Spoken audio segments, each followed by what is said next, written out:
Hello students, welcome to online lecture series on analog circuits. Myself Kapil Dhama, assistant professor ETC department, and this subject is ETC 4 semester subject, and this is lecture number 4 of unit 1. We will discuss the following topics in this lecture. The topics are the frequency response of the RC couple amplifier we discuss in this lecture series, the advantages, the disadvantages and applications, cascade stage or multi-stage amplifier, parameters calculation of cascade amplifier, differential amplifier in brief, and on the behalf of differential amplifier, we will also discuss the emitter coupled differential amplifier and its application. So students, let's start with the first topic, frequency response of RC couple amplifier. So we discuss frequency response of RC couple amplifier. So it is a graphical representation which indicates the relationship between voltage gain and the function of frequency. तो RC couple amplifier का हमने circuit operation और उसकी working principle पढ़ लिया students. इसमें frequency response of RC couple amplifier को हम देखेंगे. तो it is a graphical representation किसका, वोल्टेज गेन और फंक्शन ऑफ फ्रिक्वेंसीज का. तो ये सही आप देख रहे हैं 50 हर्ट्स, 20 किलो हर्ट्स और वोल्टेज गेन में रिस्पेक्ट में आपने एक फ्रिक्वेंसी का जो प्लॉट किया हुआ है, बॉडी प्लॉट. तो 50 किलो हर्ट्स से नीचे जो है लोअर कट ऑफ फ्रिक्वेंसी है और 20 किलो हर्ट्स से आगे हाई फ्रिक्वेंसी है. तो फ्लैट रिस्पांस जो आपको मिलेगा 50 हर्ट्ज से 20 किलो हर्ट्ज के रिस्पेक्ट में मिलेगा. So frequency decrease below 50 hertz and frequency about 20 kilo hertz. तो फ्रिक्वेंसी हमेशा डिक्रीज करेगी 50 हर्ट्ज से नीचे और 20 किलो हर्ट्ज से ऊपर. So voltage gain of the for the range of frequency between 50 और 20 किलो हर्ट्ज इज कांस्टेंट. और ये जो एक्सी रिएक्टेंस है ना, एक्सी, वो हम डिफाइन करते हैं 1/2 पाई एफ सी. सो आप कह सकते हैं कि कैपेसिटेंस रिएक्टेंस है वो inversely proportional to the frequency है. तो at low frequency below 50 hertz, low frequency reactance is very quite high. So CIN and CC are so high that only small part of the input signal is allowed. Whereas CE is also very high during the low frequency and it is cannot be shunt the emitter resistance effectively. So these are the some factors which reduces the gain at low frequencies. If we talk about the mid frequency range, that is 50 hertz to 20 kilohertz. If we talk about the mid frequency range, that is 50 hertz to 20 kilohertz. So student, if we talk about the mid frequency range 50 hertz to 20 kilohertz, the voltage gain of the capacitor is maintained constant in this range. तो voltage gain इस range के अंदर constant रहेगा और जैसे जैसे frequency बढ़ेगी reactance capacitor decrease होगा, तो इसकी वजह से ओवरऑल गेन जो है इंक्रीज होगा. But this lower capacitance reactance increases the loading effect of the next stage by which this lower capacitance reactance increases the loading effect of the next stage by which there is a reduction in the gain. So gain is constant at this region. At high frequencies, similar to low frequency concept, we know that capacitance reactance is low at high frequencies, so capacitor behave as short circuit at high frequencies. So due to which the loading effect of the next stage increases, which reduces the overall voltage gain. So along this CE decreases, it also increases the base current of the transistor, due to which current gain beta reduces. So along with this CE decreases, it is increases the base current of the transistor, due to which current gain. So along with this CE decreases, it decreases the base current of the transistor, due to which current gain beta reduces. So hence the voltage gain decreases at a high frequency. So student, if we talk about the advantages of RC couple amplifier, frequency response of RC couple amplifier provide constant gain over a wide range of frequency, hence most suitable for audio applications. तो audio applications के लिए RC couple amplifiers most suitable amplifier है, क्योंकि circuit बड़ा simple है, lower cost है उसकी, because it employs resistance and capacitor which are very cheap. तो it becomes more compact with the upgrading technology. Disadvantage क्या है कि voltage and power gain are low because of the effective load resistance. तो they become very noisy with age. Due to poor impedance matching, power transfer will be low. If we talk about the applications of RC couple amplifier, they have excellent audio fidelity over a wide range of frequency. So wide used as voltage amplifier due to poor impedance matching, RC couple is ready to use in the final stages. So excellent audio fidelity over a wide range of frequencies are widely used as a voltage amplifier. So due to poor impedance matching, RC coupling is ready to use in the final stages. Okay students. Next है student cascade amplifier. और cascade amplifier को हम multi stage amplifier भी कहा करते हैं. और multi stage amplifier का थोड़ा सा इंट्रोडक्शन हमने पिछले लेक्चर सीरीज में देख लिया स्टूडेंट्स। तो amplifier are cascade to get large gain bandwidth product. तो जैसे कि आप देख रहे हैं कि AI is the first stage का जो हमारा वोल्टेज गेन है, इस तरीके से हमारे n नंबर ऑफ जो है गेन्स जो है हमारे यहाँ कनेक्टेड हो जाते हैं सिग्नल सोर्स और लोड के बीच में। तो these are nothing but at called coupling networks भी हम यूज़ करते हैं एक स्टेज से दूसरे स्टेज को जोड़ने के लिए। तो जैसे कि आप देख रहे हैं कि इन multi stage amplifier proper impedance matching must be provided in between the two stages to get maximum power transfer and minimum distortion at the output। तो सबसे मेन जो दो इफेक्ट जो हम आरसी कपल एम्पलीफायर में देख रहे थे स्टूडेंट्स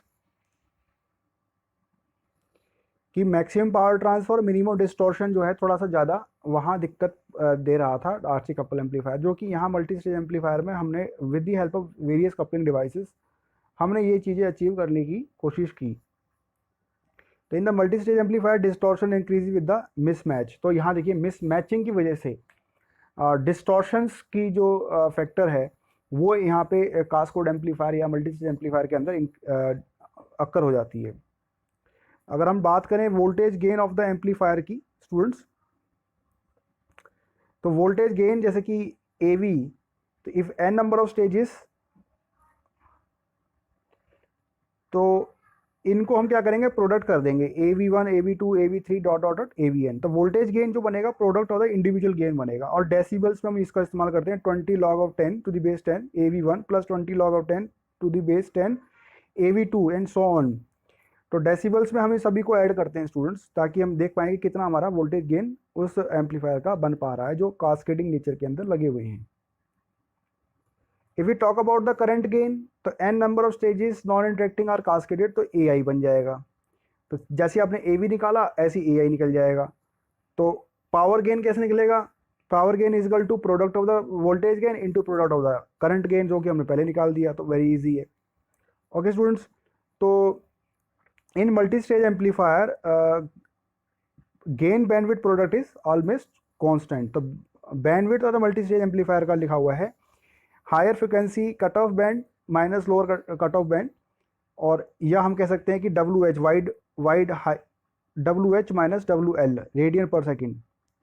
ओके स्टूडेंट्स, तो this is about the gain, power gain, voltage gain, bandwidth of cascode amplifier, which is called as multi-stage amplifier.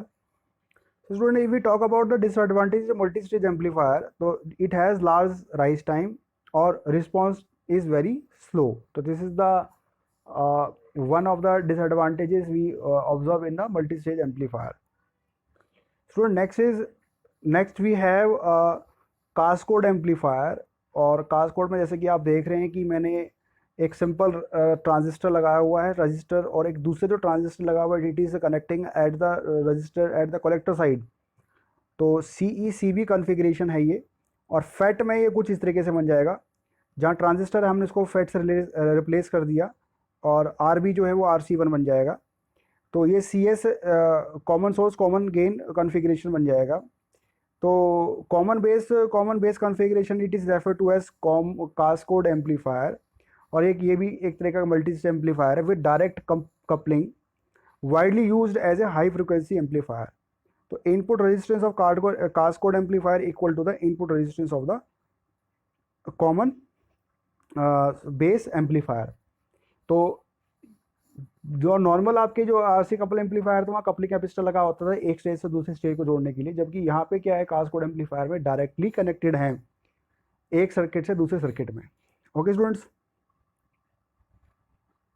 next we have direct coupled amplifier, that is DC amplifier.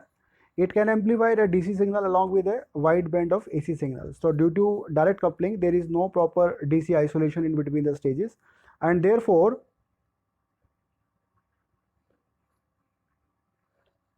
the Q point of the second transistor will be altered. So any DC amplifier suffers from the drift problem. The drift problem is due to ICO, leakage current. This is the frequency response of the direct coupled amplifier with respect to gain and frequency. तो popularly used DC amplifier is ammeter coupled amplifier. तो DC coupled amplifier के अंदर जो popularly हम use करते हैं that is the ammeter coupled amplifier. तो ammeter coupled differential amplifier जैसे कि आप देख रहे हैं कि दोनों हमने दो ट्रांजिस्टर्स हमने एमीटर साइड से हमने क्या कर रखा है कपल कर रखे हैं स्टूडेंट्स, और यहाँ पे दोनों साइड पे ही हमने क्या कर रखा है, V1 एंड V2 सोर्स लगाया हुआ है। RC को भी हमने क्या किया हुआ है स्टूडेंट्स, कॉमन किया हुआ है। V0 और V0 1 और V0 2 को हम यहाँ से रिवीजन कर रहे हैं। तो I1 जो है डायरेक्टली प्रोपोर्शनल है वोल्टेज 1 के, और I2 डायरेक्टली प्रोपोर्शनल है V2 के। ओके स्टूडेंट्स, तो it is the first internal stage in the operation amplifier. ये ऑपरेशनल एम्पलीफायर की फर्स्ट स्टेज भी कही जाती है। और चूंकि ये फर्स्ट स्टेज है ऑपरेशन एम्पलीफायर की, तो ये एज ए देखा जाए तो ड्रिफ्ट प्रॉब्लम जो डायरेक्ट कपल एम्पलीफायर में अप्रूव हो रही थी, वो डायरेक्ट ड्रिफ्ट प्रॉब्लम यहाँ पे एलिमिनेट हो रही है। Drift problem due to the leakage current ICO। तो leakage current of Q1 and Q2 are equal in magnitude but going in flowing on opposite direction. तो emitter and gate these values cancel out and hence the drift problem is eliminated. So both the input impedance of the transmitters are equal. So in this way we can say that emitter coupled amplifiers is generally widely used in the various applications. If we talk about the applications of direct coupled amplifier students, so as a instrument amplifier for measuring DC voltages, okay, तो DC voltage को major करने के लिए instrumentation amplifier के तौर पर हम direct couple amplifier का इस्तेमाल करते हैं। सेकंड है एक्सीलेंट क्लिपर और लिमिटर भी कह देते हैं इसको, उसकी तरह भी हम इसको इस्तेमाल कर सकते हैं। तीसरा है as a linear amplifier. If one of the input voltage is kept 0, the circuit will working as a linear amplifier. तो ऐसा नहीं है कि दोनों ट्रांजिस्टर में से एक ने काम करना बंद कर दिया तो पूरा सर्किटरी काम करना बंद कर जाएगी। तो इसकी एक एडवांटेज भी है, और इस एप्लीकेशन के तौर पर हम उसको लीनियर एम्पलीफायर के तौर पे भी इस्तेमाल कर सकते हैं।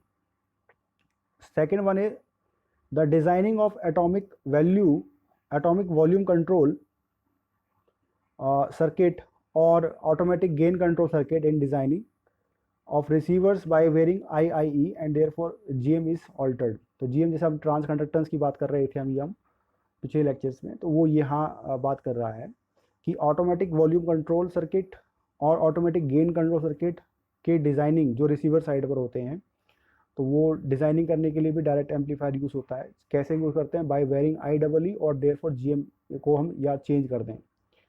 तो इसमें नोट करने वाली बात स्टूडेंट्स ये है कि in direct amplifier an active load can also be used to measure the difference of the two input voltages। तो टू इनपुट वोल्टेजेस का जो वोल्टेज है डिफरेंस है, वो हम यहाँ पे लोड एक्टिव लोड के मदद से हम यहाँ पे इसको मेजर कर सकते हैं। तो in this way students we able to discuss the various aspects of frequency response of RC couple amplifiers और ट्रांजिस्टर एम्पलीफायर। ट्रांजिस्टर्स की low frequency high frequency response में हमने देखा हाइब्रिड पैरामीटर्स को कैलकुलेट किया, और इस तरीके से हमने ये देखा कि ट्रांजिस्टर लो फ्रिक्वेंसीज पे काम क्यों नहीं कर पाता ज़्यादा इफेक्टिवली, और हाई फ्रिक्वेंसीज पे कैसे लो डाउन हो जाता है, और वो जो मिड बैंड फ्रिक्वेंसी उस पर आपका काम अच्छा कैसे करता है। और यदि आपको हाई फ्रिक्वेंसी और लो फ्रिक्वेंसी के ऊपर अच्छे तरीके से काम करवाना है, तो हाइब्रिड पाई मॉडल जो है वो कैसे यूज़फुल है हमारे सर्किटरी के लिए, हमने इन लेक्चर सीरीज़ में देखा। तो आने वाले लेक्चर सीरीज़ में और भी कुछ लेक्चर डिस्कशन करेंगे स्टूडेंट्स। तो आज के इस लेक्चर में इतना ही, तब तक के लिए थैंक यू।